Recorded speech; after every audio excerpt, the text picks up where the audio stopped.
That's my blood. That's my blood. It's a lot of my blood.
Okay, come on.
Okay, come on.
Buy me a drink, sailor? Harry Flynn? Hey! What the hell are you doing here? I'm looking for you, mate. Uh-oh. Should I be flattered or worried? Maybe a bit of both. Come here. I've got a job for us. Really? The client is willing to part with a huge sum of cash if we acquire a certain object for him. All right, I'm listening. Now, you're not gonna like this. Oh, no. No, you're out of your mind. Yeah, you just hear me out for a second. Flynn, we both know two people who were killed trying to lift something out of this place. And one who made it out. Yeah, barely. I can't do this without you, Drake. You're the only one who's cracked it, and you know better than anyone it's a two-person job. No. 3, actually. Right. And speak of the devil, here she comes now. What? Chloe Fraser. Nate. Drake. Nathan. Drake. Hello, Harry. Chloe here's one of the best drivers in the business. She'll take good care of us. I bet. Right, look. I've got it all figured out. We go in through the sewer. Loving it so far. That puts us in the courtyard. From there, we scale up the wall, run across the rooftops, and just drop down into the exhibit hall. Bob's your uncle. And what is worth all this trouble, I hear you ask? I didn't, but go ahead. But that's it. An oil lamp. Yeah. It's worthless. I don't get it. Neither do we. That's why we tracked you down. Well, it sounds like you're working for a nutcase. Some collector who's got too much time and money on his hands. And by the way, this is not worth any of it. But there's more. How's your 13th century Latin, mate? Where'd you get this? Borrowed it from the files of the nutcase. In Trebizond, we were set upon by thieves. Father, Maffeo, and I were robbed of our greatest treasures. This was written by Marco Polo. Yes, that much we were able to work out. Unfortunately, the rest of it's nonsense. Hey, hold on. So that it should not fall into the wrong hands, I concealed my great sorrow in the unlikeliest place. The light of the great Khan shelters the fate of the 13. See what I mean? It's just gibberish. He's talking about the lost fleet. Yeah. I know, someone want to fill me in? Marco Polo leaves China with 600 passengers and 14 ships loaded down with treasure from Kublai Khan. And he lands in Persia a year and a half later with only 1 ship left and only 18 passengers. Now, he recorded every detail of his journey, but he never told what happened to all those ships and the passengers. So somewhere out there are 13 ships loaded with the Emperor's treasure waiting to be found. Yeah, and that is what your client is after. Hey, look at this lamp. It's covered in Mongolian script. It must have been a gift from Kublai Khan. The light of the great Khan shelters the fate of the 13. Marco Polo hid something inside this lamp. Something that pinpoints the site of the lost fleet. So, we're dicking this guy over, right? Damn straight. Absolutely. You in then? What the hell? I mean, what could possibly go wrong?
He's alive! Karma's a bitch.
Hello. Well, so much for foreplay. You mind telling me what the hell is going on? You mean with Flynn? Yeah, you might have warned me. And missed the look on your face? Anyway, you haven't exactly made yourself easy to find. Talk about making yourself easy. Oh, you're not jealous. Let's not forget who walked out on whom. After all, you don't get to be jealous. Wait a minute, Chloe. If it makes you feel any better, my relationship with Flynn is strictly professional. Really? Mostly professional. Oh. When I figured out he was actually on to something, I thought you'd want to be in on the action. So what's the plan? Just like we said, we pull the heist, we find the ships, and we make off with the treasure. With Flynn? Mm-hmm. And then? And then we split the take 3 ways, and you and I just disappear. Together, this time. I see. Until then, he can't know about us. He's gonna be pissed. He's gonna be fine. Trust me.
sure you're up for this? Feel a lot better if I had a gun. We won't need them. A little insurance, that's all. Flynn, they're just museum guards. And we have their patrols all mapped out. Relax. Relax. Relax. Have you ever been in a Turkish prison, mate? If we get caught, they will lock us up and throw away the sodding key. You do realise that, don't you? Better than you do. Well, you may fancy that kind of thing, but I don't. Can't afford to make any mistakes. Yeah, and we won't.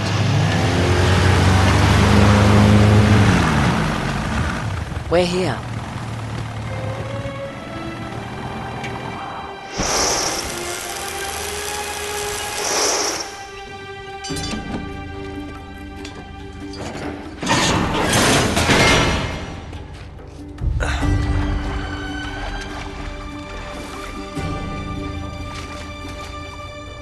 This way.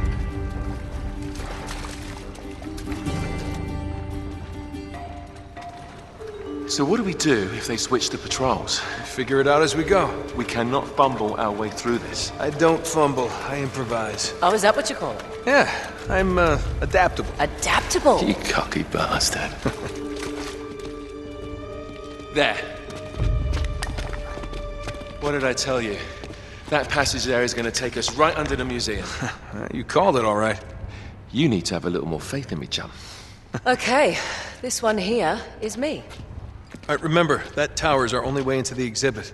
But we can't even get close with those floodlights on. We've gone over this. Just make sure you cut the power by the time we reach the second courtyard. The lights will be out.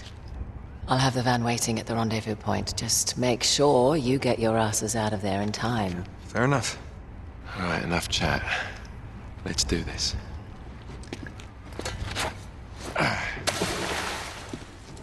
Chloe. See you on the other side. Looking forward to it.